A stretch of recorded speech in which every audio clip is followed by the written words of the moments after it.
Small island developing states are on the front line of climate change.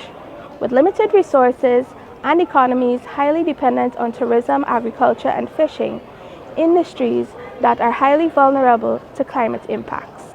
To cope with it, they have to design national action plans and be very realistic, because finding money to implement those plans is a big problem. One of the things that we realized at the end of the process is that countries are identifying a huge lack of resources in terms of public investment, in terms of fiscal space. So countries are dealing with the impacts of climate change. Countries need to move forward with social programs. Countries need to go for the implementation to adapt on climate change. But there is not enough money to do that. We cannot have plans when you, at the end of the plan, you realize that you don't have the money. You realize that you don't have the capacity. That it looks very good on the paper, but it's not realistic because your government is not in a position to go for those investments. So yes, this is the same story you keep hearing from small island developing states. The problem is getting the money to both design and implement national climate plans. We have organizations, our partners that are fully in support to make this happen. So I am glad to be part of that. I am glad my country is getting the capacity and also the financial support that we need and technical guidance to make it be not just a perfect document, but also in assistance for our implementation phase that is more needed than to have a detailed down document, but we can implement it. Let's turn now to Guyana.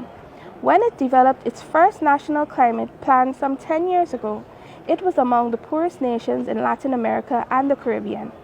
Now, as a petroleum development state, it is in a better position and wants to play a meaningful role in the climate fight.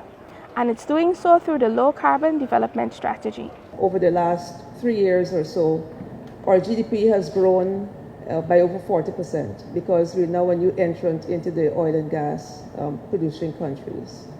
And so that profile has changed, but notwithstanding that, the maintenance of our forests, the conservation of our natural resources, and the sustainable use of those resources continues to be primary in all our national policies, to the extent that we have a national policy called the Low Carbon Development Strategy 2030, which was promulgated in 2009, but updated just about 2 or 3 years ago. So while we take a look at Guyana over these years, and the question speaks to additional challenges, we do not see them perhaps as challenges, but as opportunity.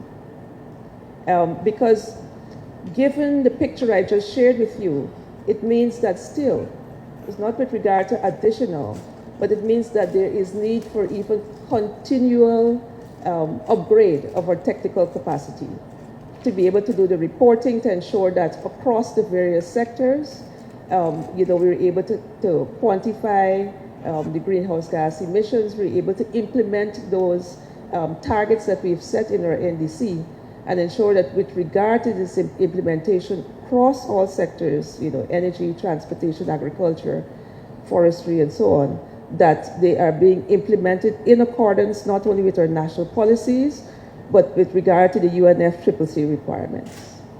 At the same time, we need to improve our management of data, sharing of data, greater integration of the private sector and civil society, as we ensure that the various aspects of our NDC and the revision that we're currently going through will enable our country to meet those targets that we've set and to honor the commitments we have made. So yes, for small island developing states, global support could mean the difference between resilience and disaster. The world will be watching as these nations continue to push for the resources and partnerships they need to safeguard their future. This is Danielle Swain reporting for the newsroom from Baku.